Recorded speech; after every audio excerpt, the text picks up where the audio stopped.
to you. I mean, I have my stuff ready to go here. Okay. And, I think it should be fine.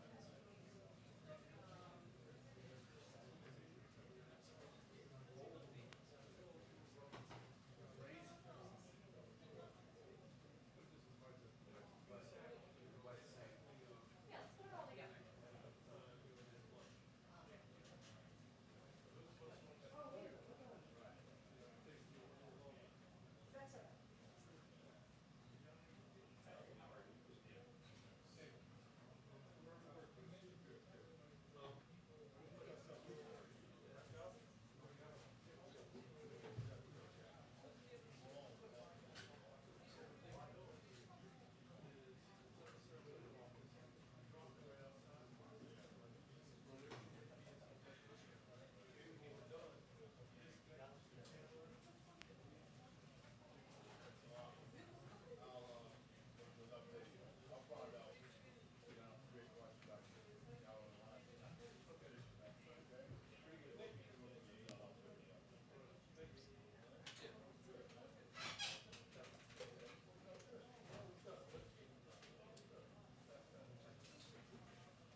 wait, that's all right.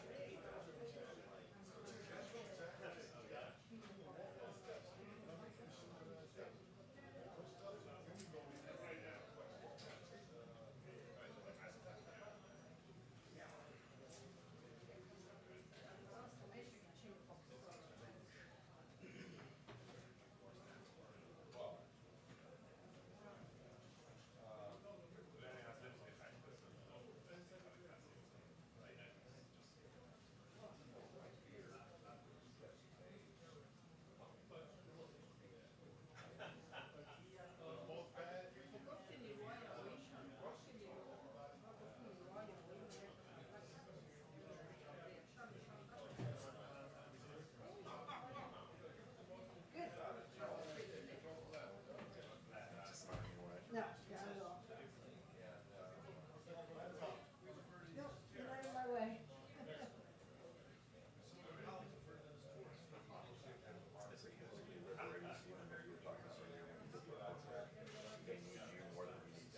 Oh, yeah.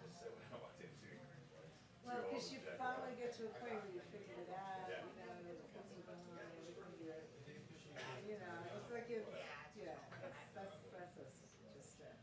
So now you're at a point where you're trying to get a little respect in this business, that's hard.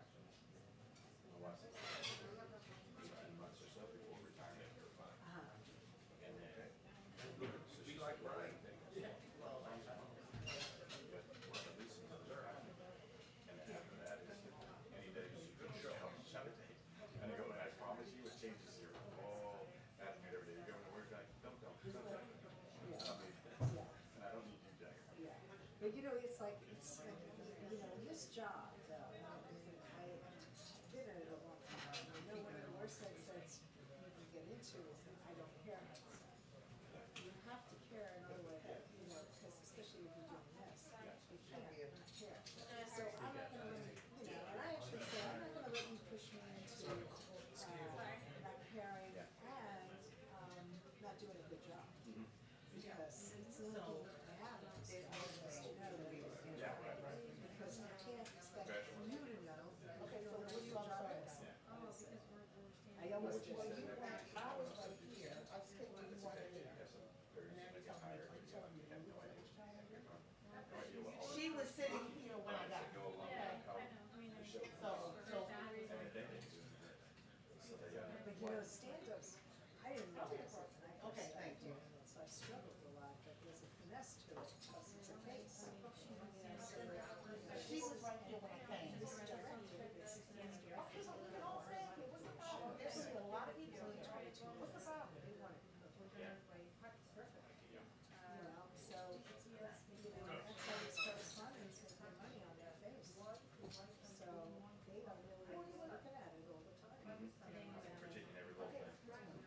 So, you look at it, I mean, that's the layman, oh, yeah, so you looked up, you saw the person, you looked away. As long as, like these people study it. Yeah. Study. Yeah. Let us study. Yeah. Oh, anybody can do it, fine, let anybody else do it. That's the other thing too. Is, we were talking how to interact with them. Yeah. Hire people. That's not the wrong person. Yeah. Yeah. Yeah, so I mean, I don't know, maybe if I irritate them.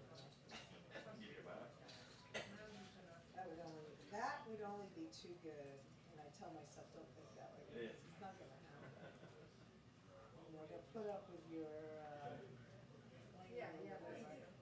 way before they're going to do that.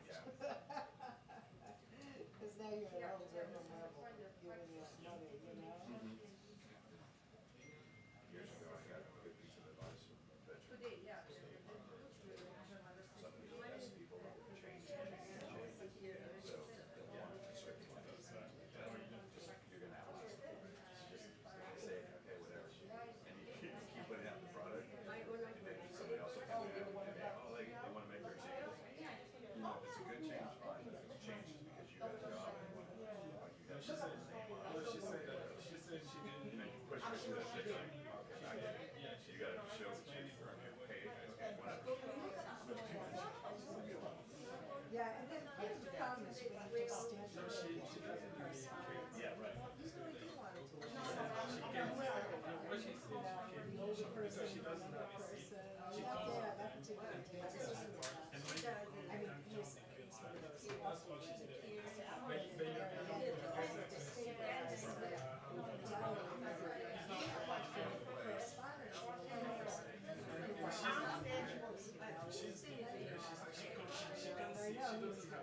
But you so she comes early and Yeah, yeah. and then you come and jump the seat because you've been there for 26 years. Yeah. No one cares. That's what I'm saying. She came on time because she doesn't have a seat. So you just, You're not having to have respect. That's what I'm saying. You're becoming aggressive and that's not like no, you're being there for 26 years. She doesn't give a damn about how many years you've been there. She told you she comes here 2 hours ahead because she doesn't have a seat. And then you come, you jump the queue, then you stand in front and you tell her you've been here for 26 years. I'm gonna send them that photo. Never captured. No, that's true. That's not. You can explain to her, hey, not your back. I'm not talking. I don't want to talk to you. No way you cheer. Send a good picture and if you want to run from it. I know, I remember we had a new anchor, and they wanted, Yes, to, I'm making my check. have a new way of writing, working and everything. Yeah, it was like Trump didn't want to just like. Okay, thank you. I'd say you're the only friend we have. Thank you. I think you heard. Thank you. And it was really like the Trump was so frustrated that it's not using writing. Jed. He's gone. He gone. But, yeah, I was like, no rights. Yeah. They finally got ABC. That's when they got like this early stuff. Excuse me for saying. So how did it work out?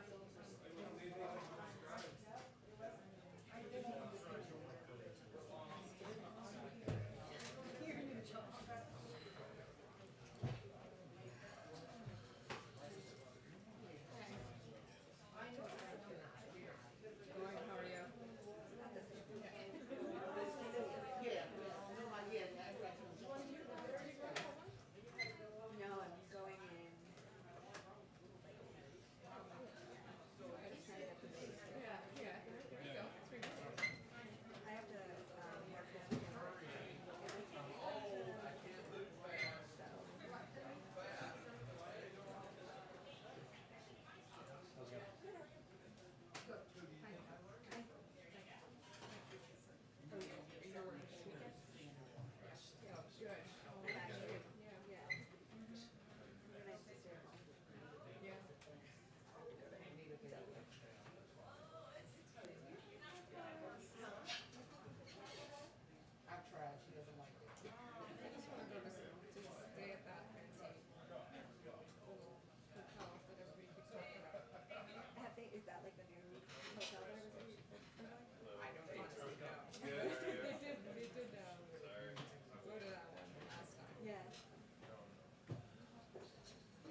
Never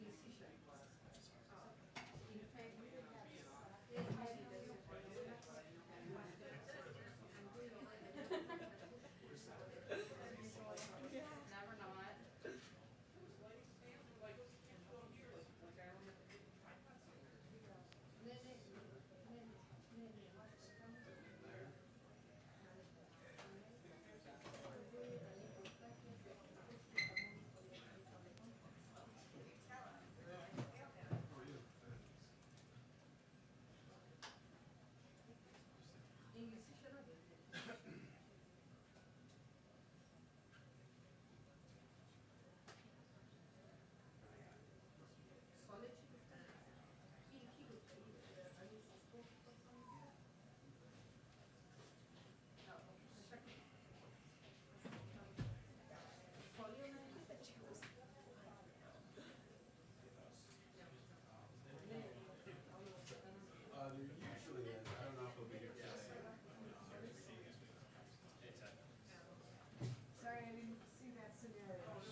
Yeah.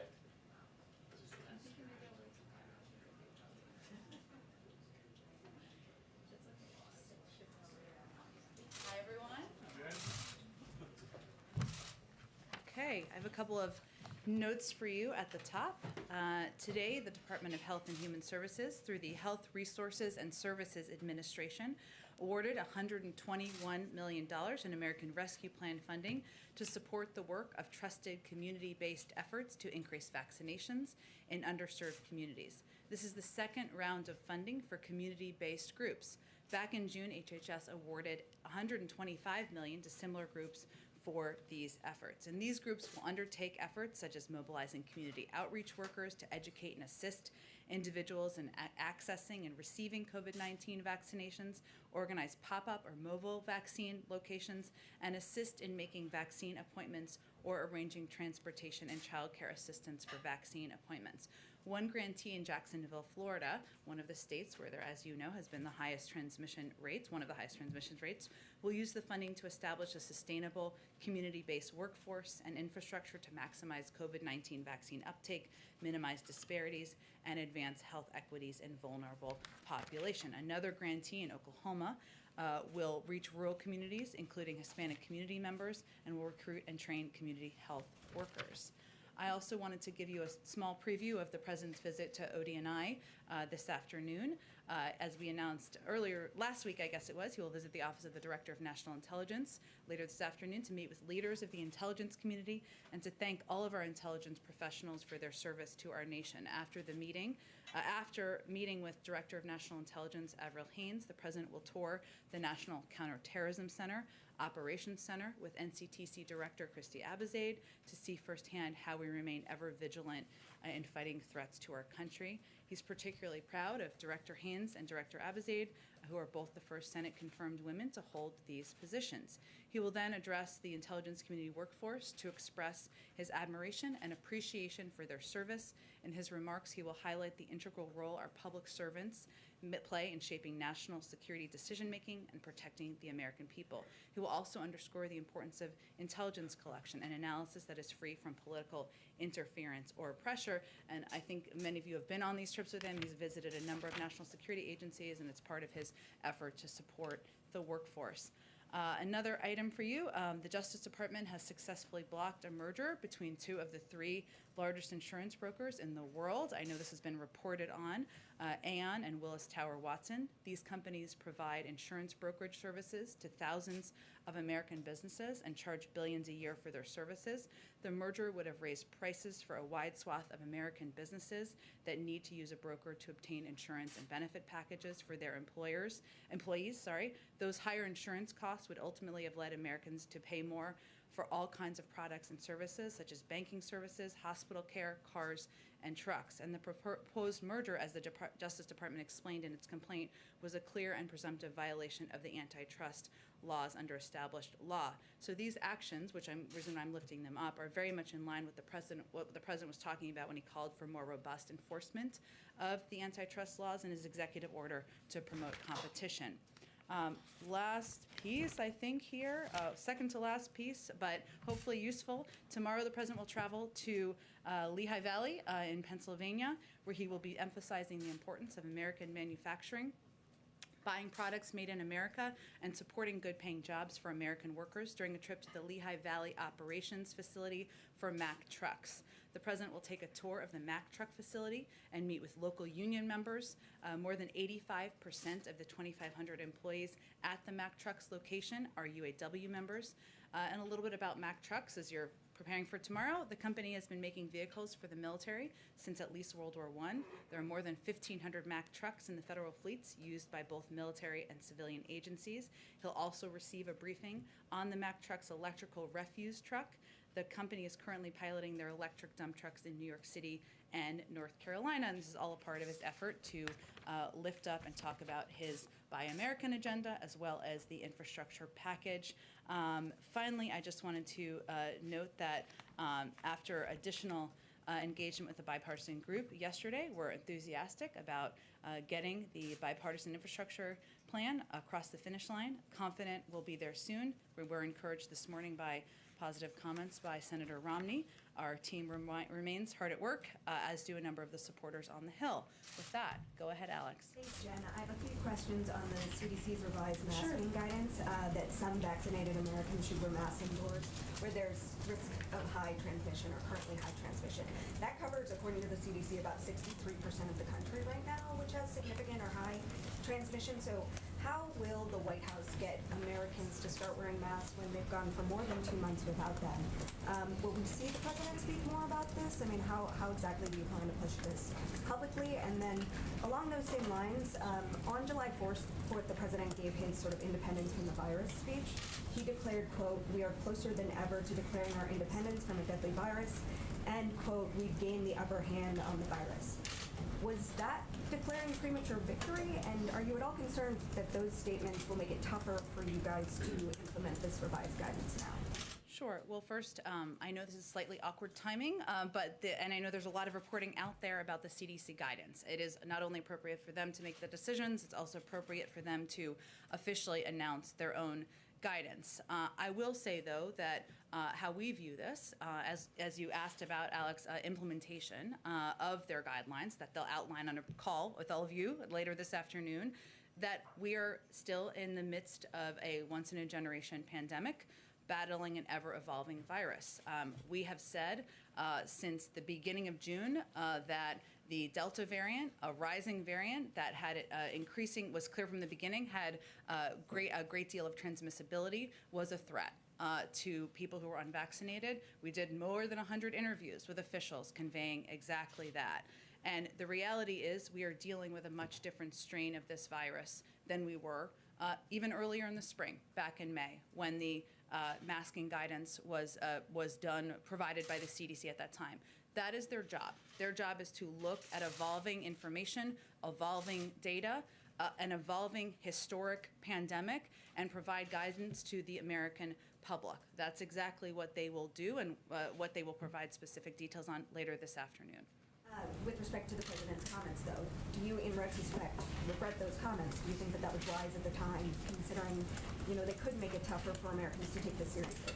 Well, first I would say that in the president's remarks, he also made clear, and I'm quoting him, that today, while the virus hasn't been vanquished, he made clear that it was not over, that those who were unvaccinated were still at risk.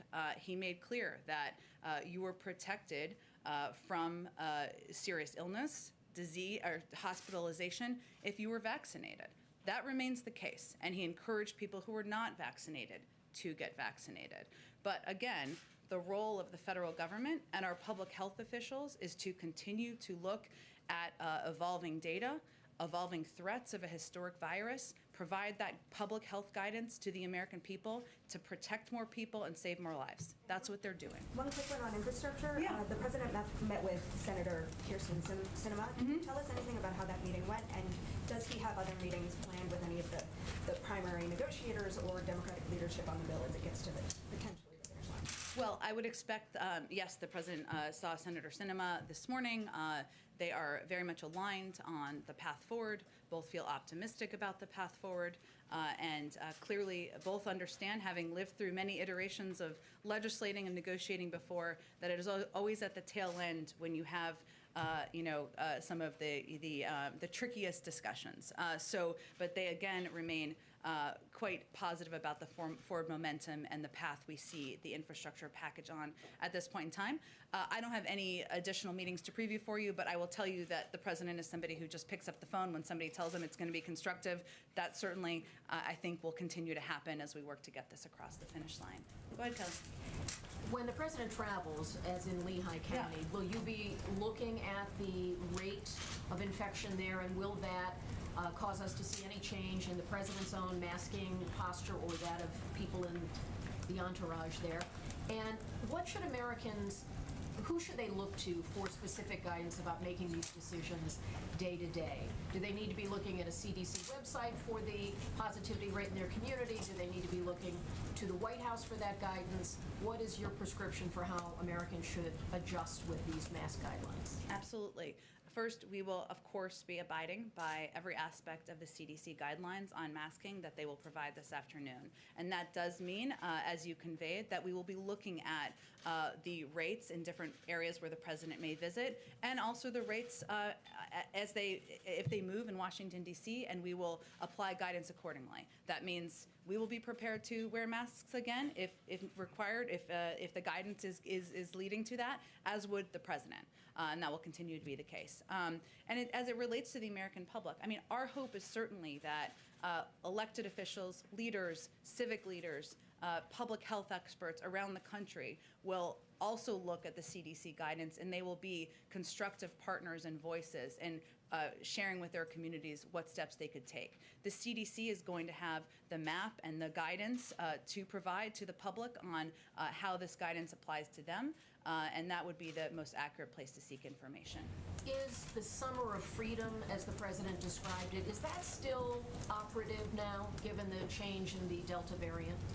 Well, I would say first, I have this little handy chart. I suspected that we might talk a little bit about COVID today, understandably. And what I would note is that what has not changed is the fact that people who are vaccinated have a huge deal of protection from serious illness, from hospitalization, and from death.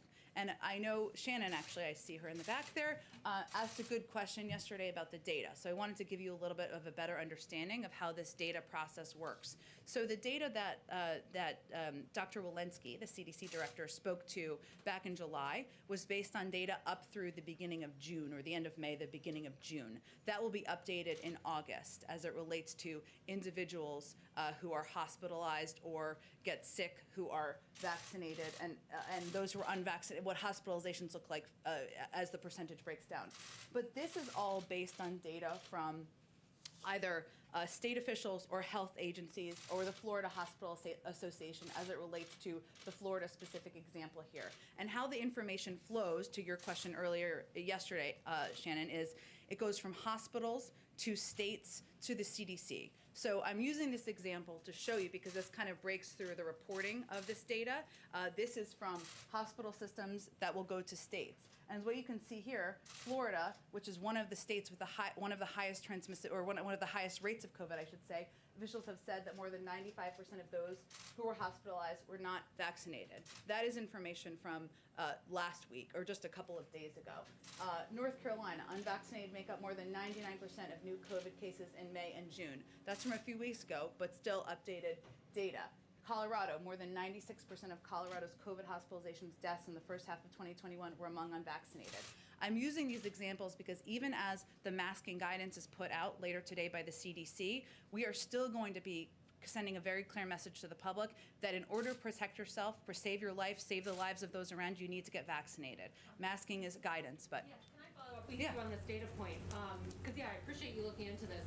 It seems the problem, from when I talk to doctors, though, is that the Delta variant is evolving this situation so rapidly that even data from May or June might not be representative of what's happening now. This is from July. A number of these examples are from July. It was only July 9th, I think, or mid-July, which I know isn't that long ago, though, that the Delta variant became the dominant spread.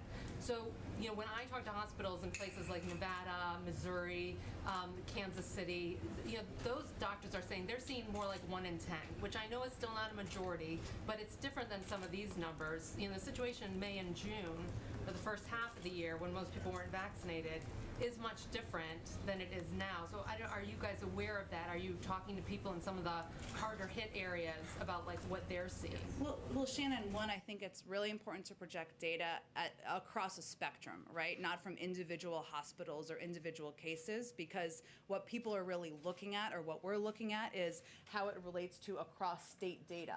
Florida, this data is from 4 days ago. Florida is one of the states that has the highest rate. It accounts for about 20% of COVID cases in the country from the last data I saw. This is from 4 days ago. 95% of those who were hospitalized were not vaccinated. That's across Florida data from the Florida Hospital Association. Of course, we absolutely look at data, as does the CDC, and we're going to continue to evaluate and assess. But because this data goes into what the CDC reports, I thought it would be relevant to all of you to see and understand how we look at the across the state data.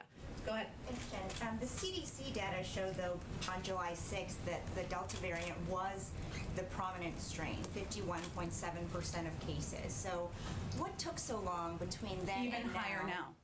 So as you know. So that's what led to the change in guidance?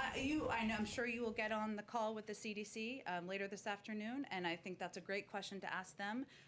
Our guidance is based on the public health experts and what they are advising in terms of steps that should be taken. I think it's, though, important to note, it has always been the case that the guidance has been, if you are not vaccinated, to wear a mask. That has not changed. That has been the case from the beginning. And also to get vaccinated if you're not vaccinated. The president's message was get vaxxed or masked, and now it's get vaxxed and masked in some cases. So does he regret sending the message that it was a binary choice there?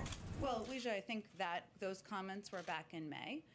And as I noted at the time, the Delta variant was by no means a variant the variant that it is today. It was not even I can look at this specific data, but it was 99% of cases were not Delta at the time. That was based on guidance from the CDC. Today, they're changing their guidance. They're changing their advice to the American public, their public health advice, based on evolving data and an evolving historical guidance. That virus. That's exactly what they should be doing. What is your message to Americans who are feeling whiplash right now?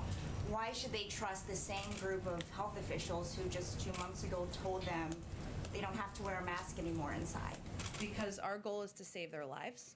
And our responsibility and the responsibility of public health officials is to continue to provide updated guidance if it warrants from an evolving virus. One more on something related. You've said many times from the podium as recently as Friday that it is not the federal government's role to mandate vaccines. Can you help us understand what changed between then and yesterday when that's exactly what the VA did? And is it a sign of what's to come for other agencies? Well, I think the context of the question, which I think is important here, is can we mandate vaccines across the country? No, that's not a role that the federal government, I think, even has the power to make. The federal workforce is part of the workforce of the federal government. That's different, and very different from the question you just posed in important context. The VA is a huge provider of public health officials and to patients who are some of the men and women who served our country bravely as parts of the military, as members of the military. And this was a decision that followed and was aligned with, I should say, the decision by 57 hospital associations across the country to make sure they were taking every step they could to protect the servicemen and women who seek health services at the VA. I will also say, as a big employer, the federal government, it is also our responsibility to continue to look at ways that we can protect people and save lives. And so we will continue to look, agencies will continue to look, we will continue to look at what steps we need to take for our workforce. Go ahead. Thanks, Jen. How closely has the president been monitoring the January 6th hearing on the Hill, and what's his reaction to some of the testimony from the law enforcement officers today? Well, first I would say, I know you didn't ask me this question, but I know a number of us have watched the testimony this morning, which has been incredibly compelling, heart-wrenching, and at moments a reminder of the shameful events of January 6th and of the incredible bravery of the men and women of law enforcement who put themselves in harm's way to protect the Capitol, our democracy, and members of Congress from both parties. The president has had a range of meetings and briefings and engagements this morning. I know he's intending to catch updates and clips, and certainly staff will share with him what they've seen as we've watched the briefings, but he has not been in a position via his schedule to watch the hearings this morning. Should we anticipate a statement from him at the end of the day after he's been updated on this? I would not anticipate that, no. And one on vaccines before you move on. You had just said that the message for unvaccinated Americans has always been to wear a mask. But how concerned is the White House that the message that unvaccinated Americans will hear after this afternoon is that even if you're vaccinated, you now have to wear a mask in some settings, and then just say, why bother then on the vaccine? Well, here's the good news. We're all here. You're all here. You've got millions of people and Americans who watch your broadcasts and watch your shows and listen to you to hear what they should know about how to protect themselves and save their lives. So our message to the American public is We are at war. We continue to be at war with a virus, an evolving pandemic. Our responsibility here is to always lead with the science and always lead with the advice of health and medical experts. And we're going to continue to provide information to all of you about how to protect yourself and save your lives. We're not saying that wearing a mask is convenient or people feel like it, but we are telling you that that is the way to protect yourself, protect your loved ones, and that's why the CDC is issuing this guidance. A follow on those Thank two you, Jen. questions. I'll come back to you, April. Go ahead. When was the White House told that this CDC guidance was changing? There's been, it's obviously a decision the CDC made. The president was briefed this morning by Dr. Fauci. But beyond that, we've been aware of their discussions with our public health officials, yes. And the CDC is also going to recommend that children in schools all wear a mask, that everyone in schools wear a mask regardless of vaccination status. But there are at least 8 states that actually prohibit their districts from requiring a mask in schools. So what are parents who have children in those schools, in those states, supposed to do?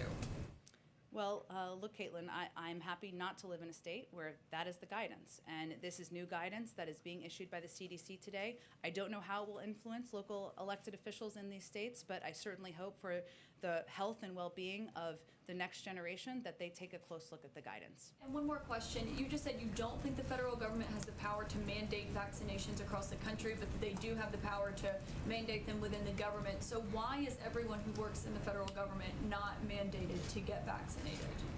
Well, I would say first, Caitlin, that you saw the VA announcement yesterday, which is really about public health and about protecting the patients, the men and women who have served our country.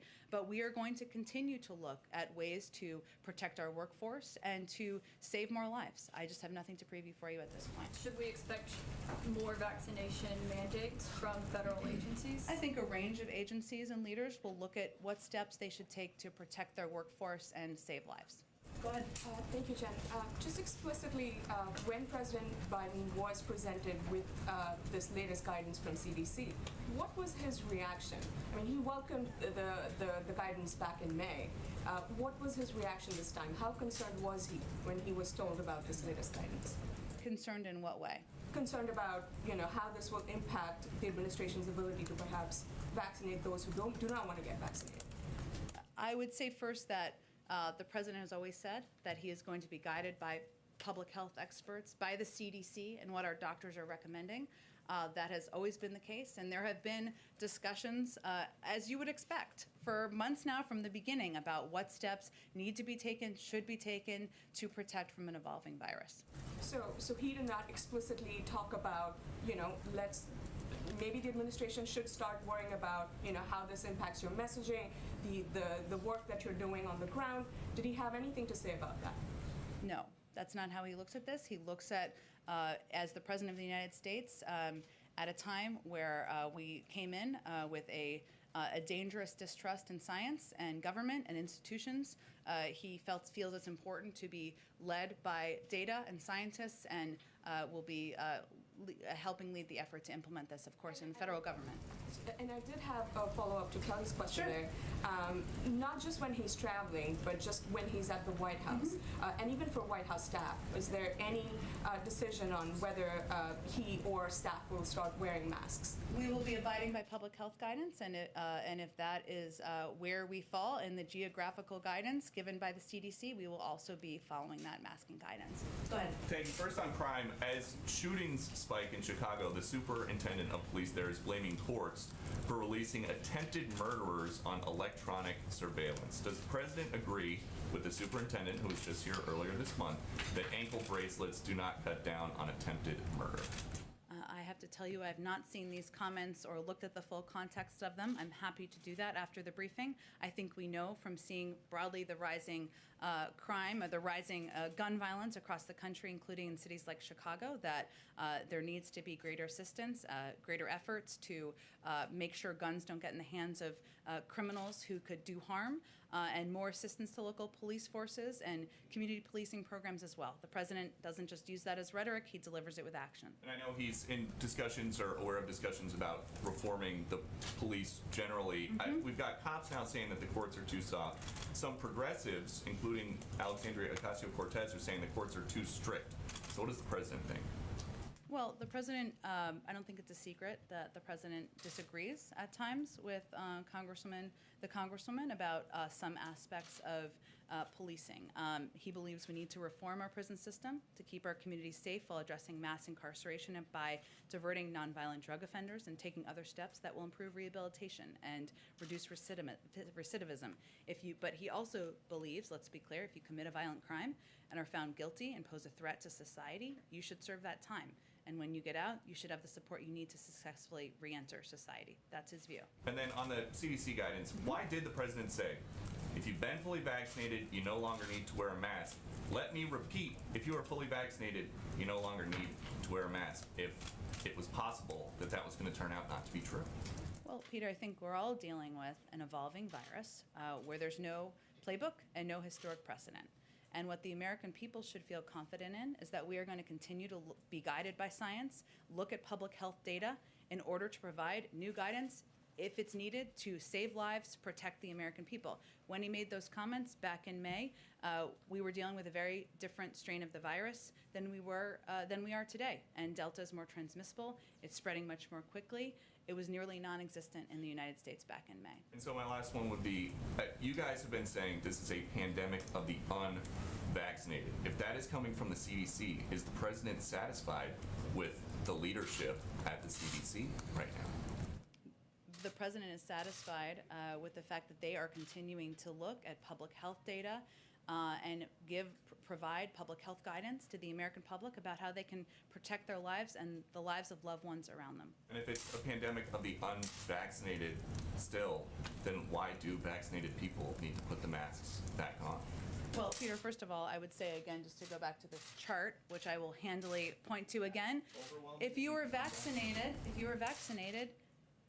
it can save your life. And I think the clear data shows that this pandemic is killing, is hospitalizing, is making people very sick who are not vaccinated.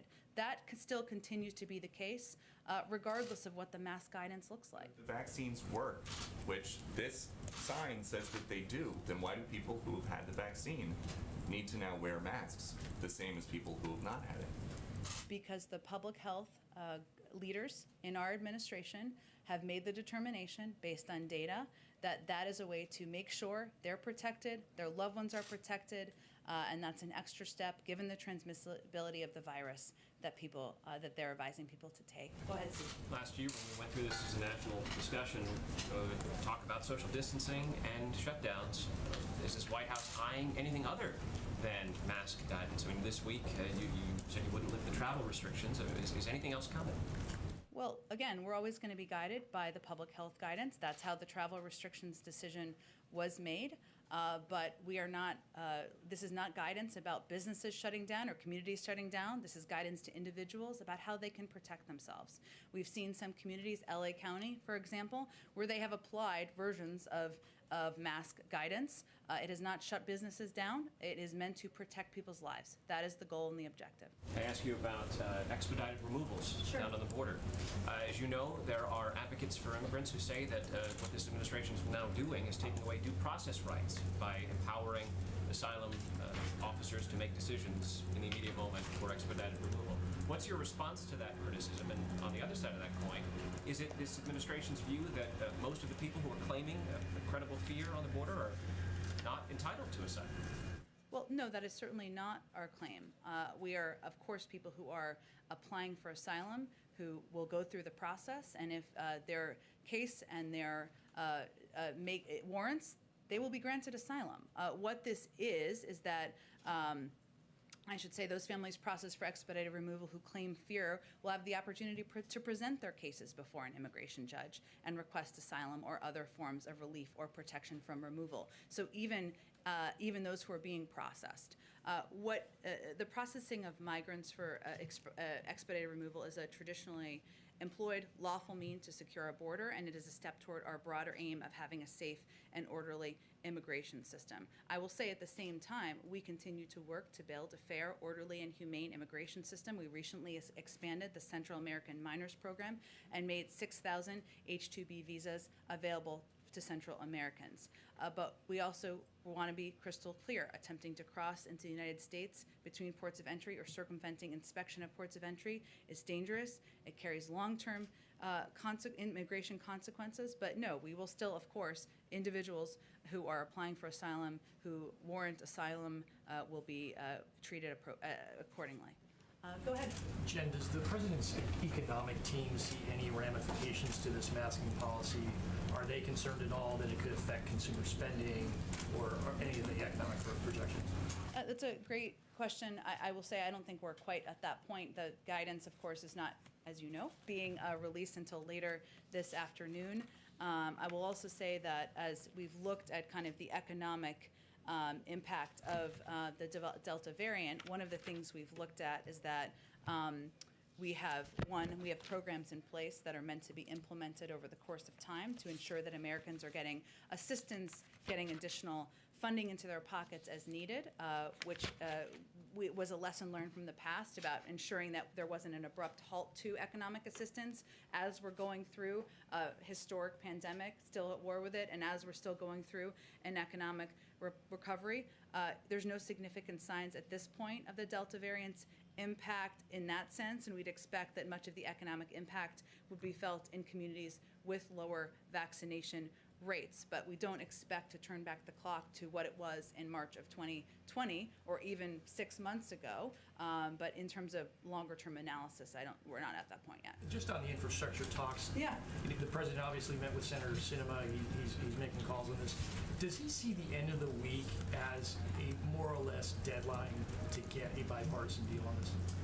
I'm not going to be setting new deadlines today, but what I will tell you is that we were quite encouraged by the conversations overnight and into this morning. We see momentum. It's moving in a positive direction. You've heard that from Democrats and Republicans. That certainly is a good sign, and it's only Tuesday. Go ahead. Jen, the federal eviction moratorium is scheduled to expire at the end of the week, and millions of renters are still behind on payments. I know the administration has taken other steps to aid with assistance, but is there any discussion about an extension of that moratorium, especially as we're seeing the Delta variant, rear its head? Sure.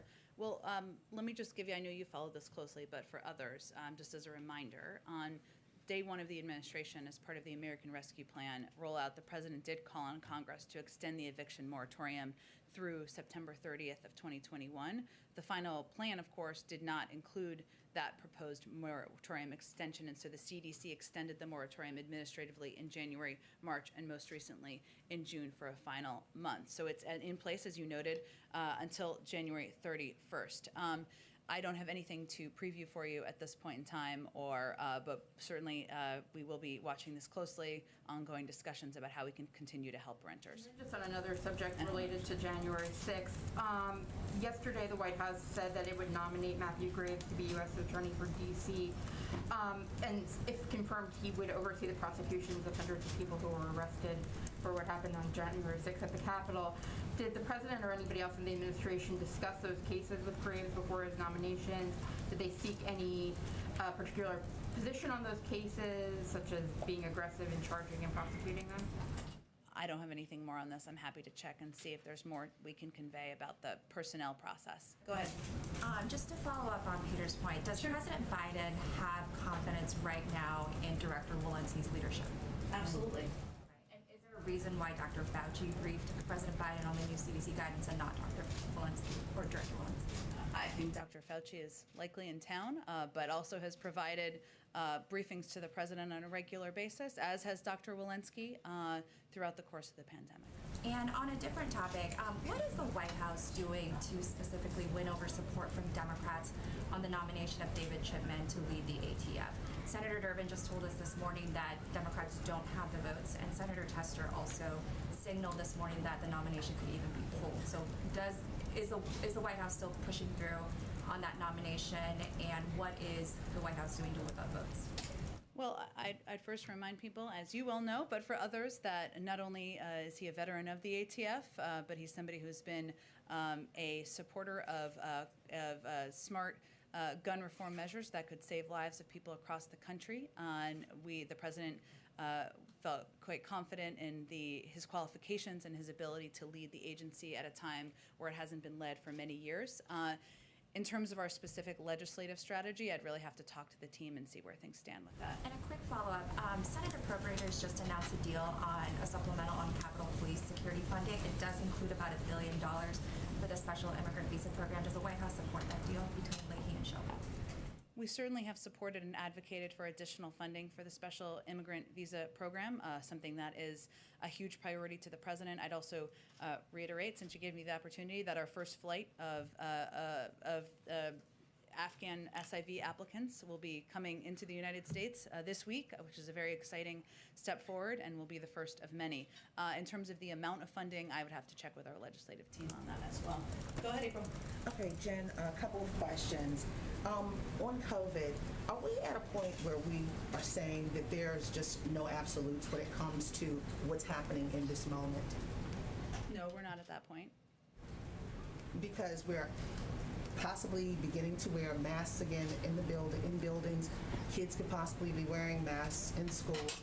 And those who are vaccinated are getting breakthrough COVID cases. So you're saying... Look, I think here's what we all have a responsibility to do, is to provide the guidance and clear information that is being presented by public health officials to the American public, not to project confusion, but to alleviate the confusion. And it is also, it's incumbent upon the public health officials to continue to look at and evaluate and make recommendations based on data to save people's lives and protect people from getting the virus, being hospitalized, or of course dying. And question on Johnson & Johnson and on the testimony today. Johnson & Johnson is in the news again, this time the National Council of Negro Women, who the president has had at his table, suing Johnson & Johnson because they targeted black women starting in the 90s with talcum powder that is said to cause ovarian cancer. Is this administration concerned with the credibility, the integrity of Johnson & Johnson, a company that is administering some of these vaccines in COVID? Well, April 1st, it's ongoing litigation, as you noted, so of course I can't speak to that. But I do think it's important to note that the Johnson & Johnson vaccine, which is entirely separate from baby powder, was approved by the gold standard, the FDA, which requires a rigorous look at the data and safety guardrails. The FDA approved the distribution and the use of the Johnson & Johnson vaccine.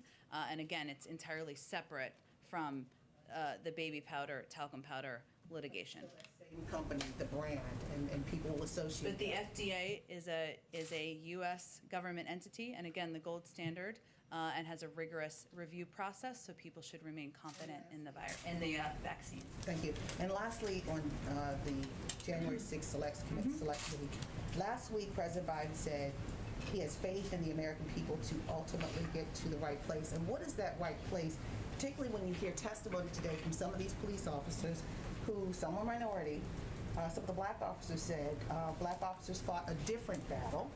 One officer said he was called the N-word, N-I-G-G-E-R, after answering questions of the rioters, the insurrectionists, as to who he voted for when he said he voted for Joe Biden. Well, I think, April, as I said a little bit earlier, I mean, today's testimony, for anybody who watched it, it was a searing reminder of the shameful events of January 6th. And certainly that testimony, I think, will stick with people for some time to come. And what the president meant is that he is confident in the American people to fight for democracy, to fight for voting rights, to fight for, moving forward from the events that were a dark day in our democracy. That's why he strongly supports the actions by Speaker Pelosi in the efforts to get to the bottom of what happened on January 6th so that we can prevent it from ever happening again. Thank you. Okay, we've got to wrap up, guys. Sorry, you got to event. Thanks, everyone. Have a good day.